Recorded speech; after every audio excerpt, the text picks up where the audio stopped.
Hi, this is Jim Starkweather, the publisher of Kitmaker Network and lots of other sites.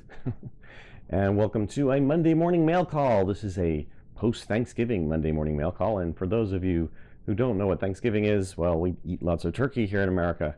And I had two, not whole turkeys, but I had two turkey dinners. Yes, two. Read them and weep. Or listen and weep.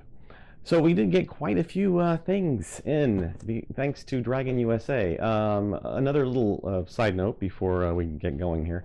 I've got a lapel microphone. See, look, I can move around and I don't lose my voice, and I can go over here. Yep, it still works. And I notice it doesn't seem to be sensitive to my overhead fluorescent lighting too, which was a problem with the other microphone. So yeah, you can get a little more light now in my video. Yay.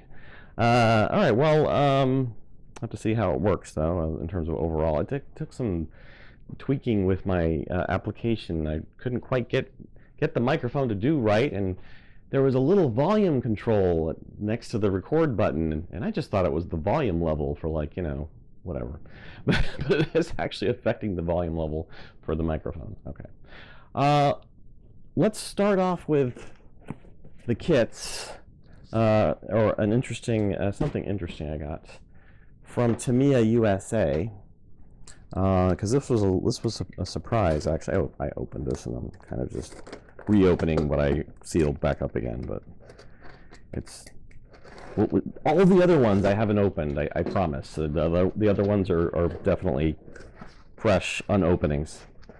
So I don't know what it is about Tamiya USA, but they keep sending me catalogs. It's like, guys, I've gotten these before. You don't have to keep sending them. I don't know why they're doing that. But they sent me this box within the box, and look, it's just white. And I know that's probably, maybe I need to turn down my shade here. Like too much light in here. But yeah, it's just a white box.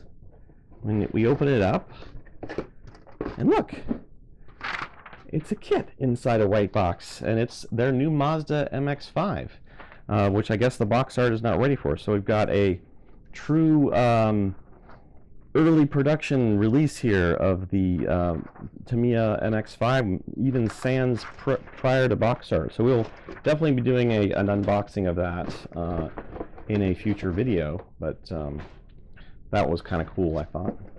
All right, what next? By the way, did everybody have a good Thanksgiving? Those of you here in the United States or in North America, did Canadians celebrate Thanksgiving? I think they do, but it's on a different day or something, isn't it? Yeah, I believe it is. Before we get to the big boxes, let's do some of the other little stuff. And I got my cool little Tamiya thing. This one is from, I believe, Video Aviation. Oh, it looks like they're starting to do figures now. So we've got a couple of 1/32nd scale Video Aviation figures. These, I'm going to get the glare off there. The U.S. Navy Flight Line Crew Chief in 1/32nd scale. So that's probably pretty welcome, because I'm not sure a lot of 1/32nd scale figures are out there for those of you doing carrier decks. And they also have a 1/32nd U.S. Air Force Flight Line Crew Chief in kind of a camo scheme.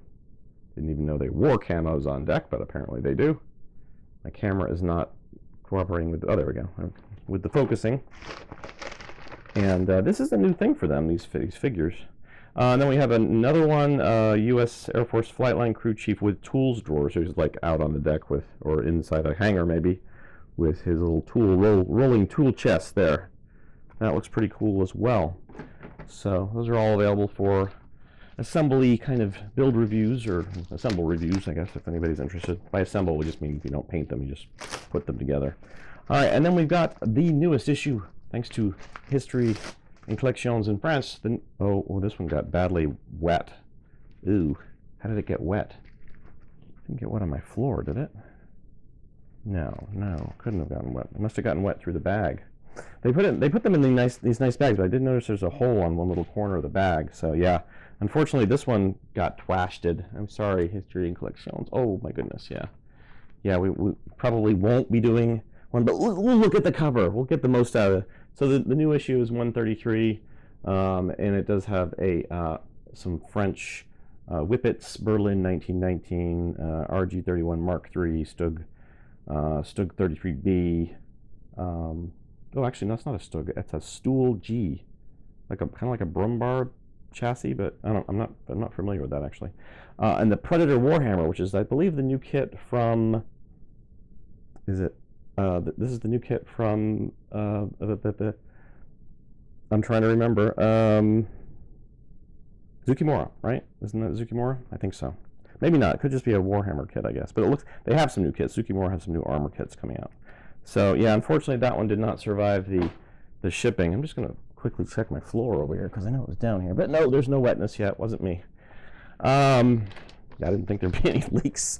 I haven't had any leaks since I've been here. So, although we did have a fire hydrant that was knocked over down the street, it caused massive flooding along the roadside. All right, so next we have a Hobby World. This one is Hobby World 183. So we'll probably do a quick little turn the page on this one too. Looks like they've got some Object 701, Hispano Aviation HA1112, and then some kind of 251 off-sea as well. All right, we did get, and I did open this box up from Zvezda. We got their new Petlavkov? Whatever. The PE-2, which is even harder to say if you know how to do Russian Cyrillic. I believe we did a similar plane to this as a torpedo bomber from, what was it? It was a new manufacturer, but I can't remember the name of it. Quite a while ago, Ernie G and I reviewed that. I believe it was 148 scale as well. So this is new from Zvezda. This is 4809. So if you're interested, all right. Let's see one more box from Tamiya. They have sent us another little item here. You know, I was down to about like 60 kits on hand, samples and so forth, and now this is going to bump me back up to about 100, I'm sure. I was doing so good. Okay, now this is kind of... That's dumb. Why'd they do that? Why'd they do that? They sent me the kit that was the... Okay, well, I got 2 of these now. All right, well, yeah, we'll do a cracking the box on this. But I guess maybe they sent these and then they almost immediately followed it up with the production box, because I would imagine that kit is pretty much production, the one they sent in the white box. So yeah, I mean, I just got that kit the middle of last week, so literally it was like 4 or 5 days. I suppose if I was super fast, I could have rushed the white box kit out or whatever. But sorry, it's Thanksgiving, guys. Bad timing. Yeah, I took about 5 days off, so. All right, well, including the weekend, of course. All right, yeah, let's tackle this gigantic thing. The gigantic box of doom. Actually, they've sent bigger boxes than this before, so. And I think you've seen them on these very videos. Well, if you're an old-time watcher of these.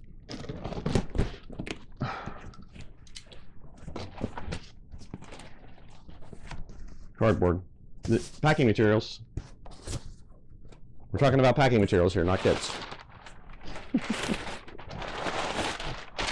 All right, what do we have? Right off the bat, we have a USS Lake Erie CG-70. This is a new kit from Dragon. Dragon, not Dragon, any sub-brand of Dragon. It's a 1/700 scale. We've got the new Panzerwaffen 4 OSJ with Zimmerit and Fagerstall number 92200. Adam Man knows what all that means. I don't. Yes, I've been dealing with this stuff for how many years now? 12? Sorry. Hey, but I know a lot about dinosaurs lately. I've been playing Ark. So, all right, Panzerkampfwagen 4 Mit-Panther F turret. That's actually a very similar kit, or very similar build or design or whatever to a kit in World of Tanks, which doesn't kind of surprise me that that's actually available. It's practically that exact, now it looks like that in the game anyways, that exact tank. So, let me start stacking up on the side here.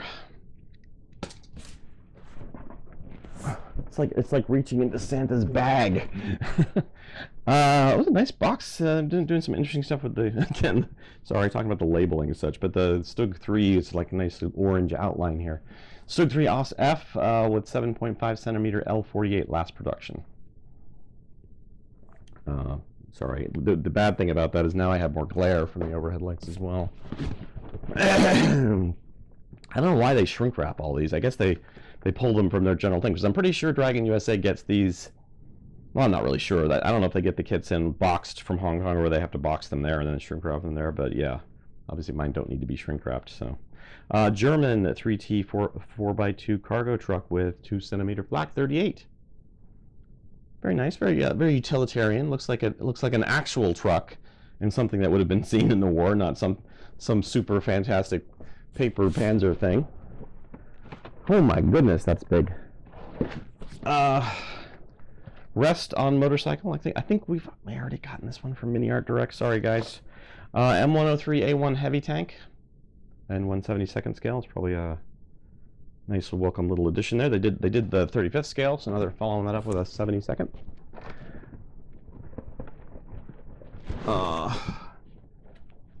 Panzer Beabwagen 2 off C, which is a 2-in-1 kit.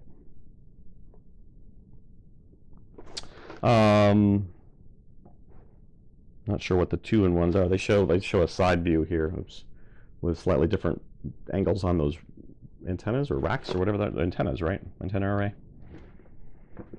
I believe so. I'd not be an expert on these things though. And then we have a Panzerwagen Wagon 5 Panther 5cm KWK-39. 5cm gun. Wow. Yeah, hope that thing fired rapidly and had really high penetrating rounds. So very cool though. And then we've got some Bronco kits. Oh wait, actually let's pull these out first. Which we've already got from Mini Art, but yeah. The Mini Art German Artillery Crew. The Master Box German Motorcycles World War II era. Make sure I'm getting those on screen there. And the French Soldier World War II era. And then we've got the Bronco kits. We've got a Blom & Voss BVP-170 torpedo jet bomber with LTF-5B. Now, okay, the deal on the Bronco kits is we've probably already gotten all these because we get Bronco kits direct over in Europe. So these kits may or may not be available for builds or projects online. Probably like a build, could be available for a build review, could be available for a blog through me, so probably North America people.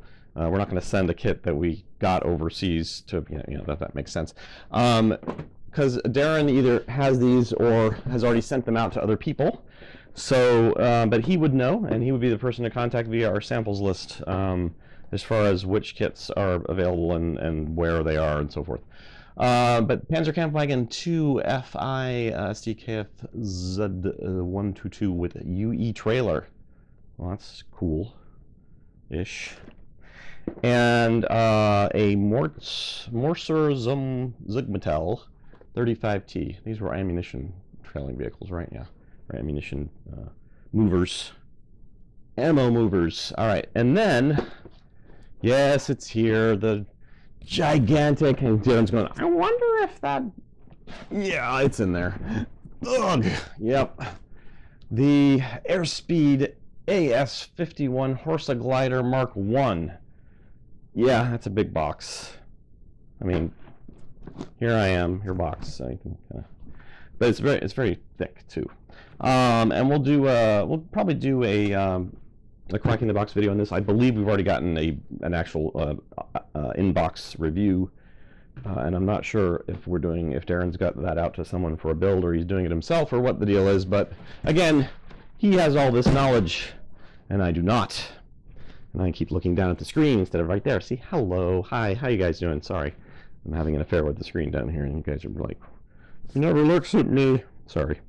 All right, well, obviously I've got more stuff, so help. This is the part of the video where I say all these things. What do you do with all these kits? People say, you build any of these kits? Okay, well, actually I was thinking about that earlier this morning, and maybe I will build one of these. You guys tell me which kit I should build out of the ones we just got in, and I will try to do a rapid build of that kit. And I will try to finish that by the next time I do a Monday morning mail call, which hopefully won't be next Monday. I like it when they're like 2 weeks apart, because otherwise I'd just get flooded with kits. But yeah, definitely let me know in the video section which kit you'd like to see me do, and don't say the Horsa glider, because then I'll just say, I don't know what I'll say, but but pick something reasonable that I can complete in a 1 to 2 week time frame. All right, well, yeah, I guess this is the part of the video where I do go into the whole spiel of, so you guys have watched this before, you can stop here. But basically saying that these kits we get for review. If you're interested in doing a review on one of these kits, check out our sample sheets. They will be updated as soon as I can. Well, actually, I'll try to update them before I put this video up. So those links are on the front of our home pages. So if you go to Kitmaker Network, you won't find a link, kitmaker.net. That's a portal page. It takes you to other sites. You can see when you, like at the top, it'll say like browse sites. But if you go to Armorama, or if you go to Model Shipwrights, or you go to Aeroscale, and what else? Well, Auto Modeler, potentially for the Tamiya kit. But the kits will be listed on our sample sheet.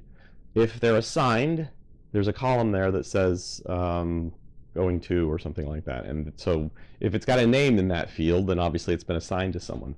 If it's not, it should be blank on the right hand side. We list what kind of article we're usually, or what kind of content we're usually looking for. It could be a blog on the forums, could be a build blog, meaning you build it, and then, or a build blog / review, meaning you're going to do the blog, and then we'll use the photos and so forth that you take, and you'll put together some text, and we'll have a build review. Could be a build feature, meaning you're going to say, all right, I'm going to take the glider and I'm going to do a whole article on how I built the glider, and whatever else with it, painted it, put it into a diorama, whatever you want to do.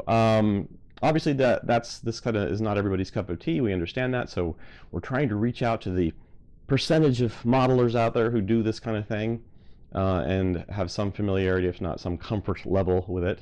But a lot of people have gotten into it, because they finally go, oh, maybe I'll try to do, one of those review thingies or something online. And some people are well suited for this. Not everybody is, so we know that.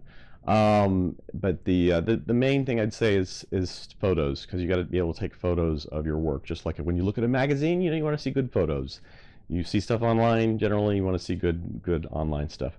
So yeah, that's pretty much it. Again, so those lists are there. The contact names and stuff are at the top of the sheets, who you're supposed to email. You can always email me at publisher@kitmaker.net if you have any questions, or if you're just interested in doing something. I can either pass it on to the person who does make decisions, or I'll make a decision myself, whatever.